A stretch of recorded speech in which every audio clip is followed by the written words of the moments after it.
Here it is, an in-depth review of the RP extension screen.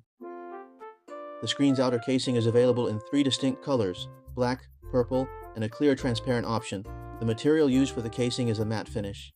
Regarding the ports, on the left side there's a dedicated brightness adjustment, which enables you to control the brightness of this particular screen independently. On the right, there's a standalone Type-C port. When your device's primary Type-C port is already in use, this dedicated port can be utilized for charging the device. Located at the very top, there's an interface for the video connection cable. Connecting it is quite straightforward. Simply insert the cable as shown, ensuring that it's always plugged in with the correct upward orientation. So, why don't we use a flat cable? This one has to bend downwards like this, right? Why not use a flat cable? I'd considered that before. Wouldn't a flat cable be more aesthetically pleasing? However, you must consider its need to fold. When it folds, if the cable is flat, it will cause an issue here. It will press against the device's body. Therefore, this connection can only be established with a cable oriented upwards in this particular manner. Then you can simply fold it down after that.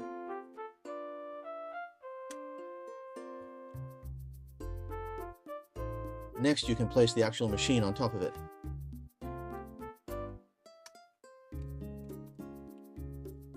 Alright, once you connect this cable to the bottom part, then it's effectively mission accomplished. When you open the lid, it can hover. This is the first level, the second, and the third level. The second level is the most frequently used position. This is how it looks after it's all connected. Because the one I have is an engineering sample, this cable is quite long. However, the retail version will not be as lengthy. It will be much more of a better fit, and it will be shorter, not as long as this. Next, let's test its stability. Shaking it like this, it's still very stable. Both the clip and its hover angle are very firm and secure, without any feeling of being particularly loose.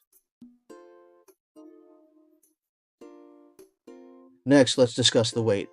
This screen is 4.6 ounces, and the RP5 is 9.9 ounces, totaling 14.5 ounces. The RP Mini is 7.6 ounces, making it 12.2 ounces with the device. So, where exactly is the center of gravity? It's approximately towards the front of the machine, so in this position, it can remain balanced. Regarding the center of gravity, it's somewhat top-heavy, just slightly. If you hold it this way, the area of your hand here will experience more strain. Overall, 12.2 ounces feels acceptable. After connecting this RP extension screen, the volume button becomes inaccessible. It's located deeper inside, in a more recessed position. So, it's not very convenient to adjust the volume. I have already given this feedback to the officials, and I hope that in a future update they can add a quick way to adjust the volume through a shortcut within the screen, such as a drop-down menu or a floating icon. After connecting this extension screen, if you're using an RP Mini and it's positioned perfectly in the center, the exposed portion of the power button will be quite small. It's a very tiny area, making it less convenient to press. You might have to shift the screen slightly to the right, or rather to the... Moving it slightly to the left makes it considerably easier to press, otherwise this area is quite broad, and the power button, unfortunately, is only slightly exposed, making it difficult to access.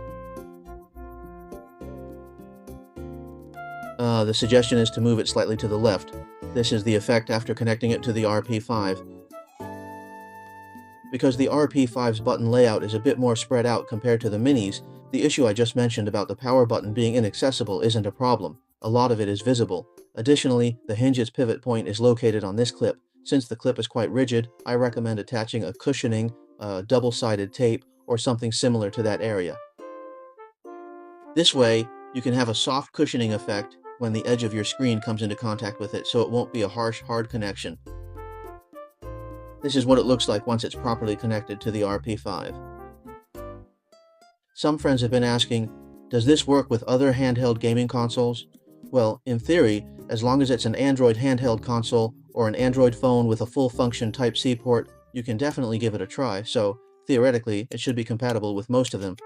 Should display. Then, for the Odin handheld console, the Odin Mini is a relatively small device, but it's a bit thicker in comparison. Let's check out the result after it's connected. It's also hard to secure.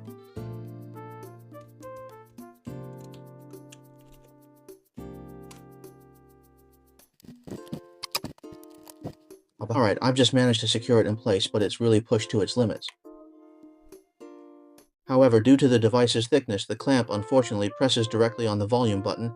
This causes your volume key to be continuously held down, as if it's constantly in a state of being depressed. Can it actually display? Yes, it is capable of displaying. It's functional, but I wouldn't recommend it. This is how it appears when connected to the Odin Mini, effectively showcasing its fit. The volume button remains continuously pressed because the clamp's range of motion is quite limited. While the device's width is somewhat acceptable, it's a tight fit, and its significant thickness means it doesn't align properly. Consequently, when we attempt to close the lid, due to its thickness, it can only be closed to this particular angle. For those of you who are good with your hands, you might want to consider how to modify this clamp to secure it to other machines. You'll see that increasing the range of motion here would give you an extra 2 centimeters, but basically, don't even bother trying it with the Odin 2 or Odin 2 Pro, it definitely won't fit at all.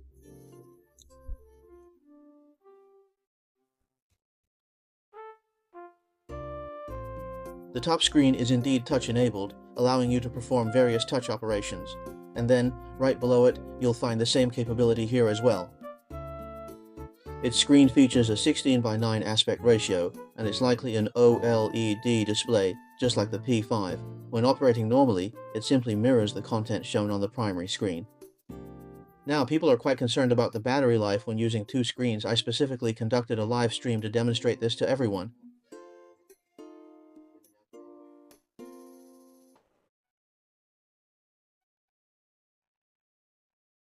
I said, the final result was, right from the start, a mix of playing DS and 3DS games. From a full battery charge until it automatically powered down and completely shut off, the total time elapsed was 3 hours and 58 minutes before it fully turned off. This is what it looks like when you're playing an NDS game, so let's go ahead and start the review now.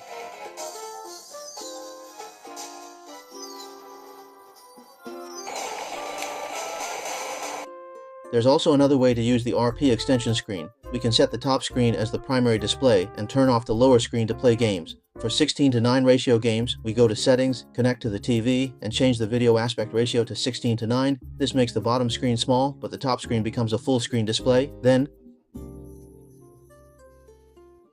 connect to the TV once more, and enable the Turn Off Handheld Console Screen option. This action will effectively power down the lower screen, enabling you to fully utilize this upper display for playing your 16:9 aspect ratio games. However, switching between these modes isn't very convenient at all. Every single time, you have to access the handheld console settings, then proceed to the advanced section, and from there, choose the desired video output mode. It's truly not user-friendly. This frequent switching inconvenience has already been brought to the attention of the official developers.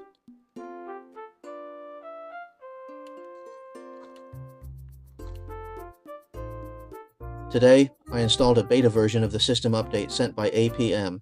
After the update, you can individually configure whether an app on your desktop appears on the top screen, the bottom screen, or both simultaneously. This feature allows you to fully utilize this screen's potential. The way to do this is to simply long press the application, and then an option will appear called Screen Start. This feature lets you choose whether the app launches globally, internally, or externally. For instance, I'm going to set this Bilibili app to appear on the external screen. This is what you'll see when I start the Bilibili app. It shows up on the top screen.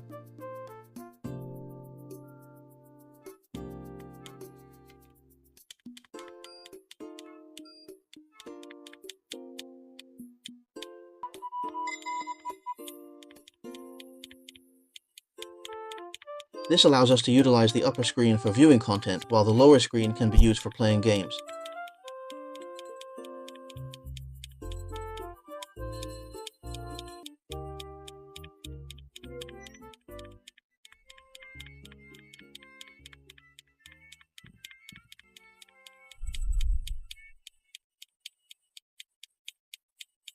I've come across a slight issue right now. Even when the device is in standby mode, if you keep the cable plugged in, it drains power extremely fast.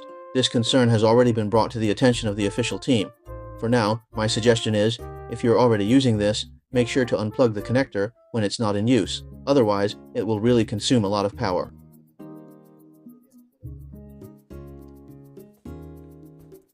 Finally, to summarize, I really think this is a fantastic and enjoyable accessory. You should view it much like you would a power bank. Simply take it out when you need to use it. This will make your gaming experience with 3DS or NDS titles significantly more comfortable. When it's not needed, just detach it. Using the device with its single screen should be your regular, everyday usage mode. It truly is just a small, enjoyable accessory, almost like a little toy. Alright, this concludes the review video for this period. Thank you all so much for watching, and farewell.